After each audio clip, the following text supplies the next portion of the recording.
an unprecedented surprise offensive launched by a coalition of ethnic-based armies and pro-democracy fighters in Myanmar. North had some overseas convenience. The country ruling junta is likely to be defeated. While the war is not over, independent researcher and analyst Matthew Arnold said in an opinion story for the Larry, its trajectory has shifted steeply in the flavor of the resistance. So what has been happening in Myanmar? And has the tide really turned into the country?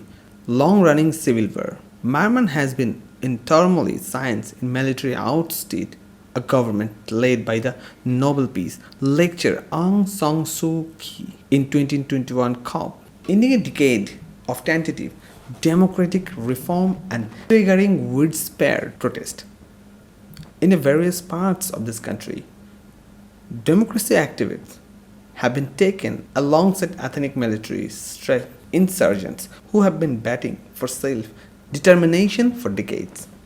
On October 27, an alliance of ethnic military minority groups launched coordinated attacks on northern Shan state bordering China and took several towns and border crossings. In a carefully for a long planning operation they called 1027, referring to the date the assault began.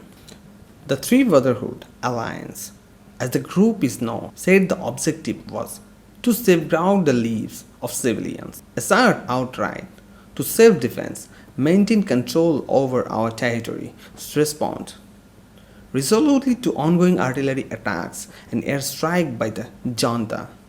It was also dedicated to eradicating the oppressive military dictatorship, to combating online gambling scam, center of the Myanmar-China border, which involves thousands of foreign workers, many against their will. Military analyst David Mathewson told the WNON the world program at attack were unprecedented in scope, speed, the number of group involved. I think it really took the Myanmar army by surprise. Then that was quickly followed by other anti-regime forces throughout the country starting their own attacks, he said. So I think that this is probably the most dire situation his military faced in many decades.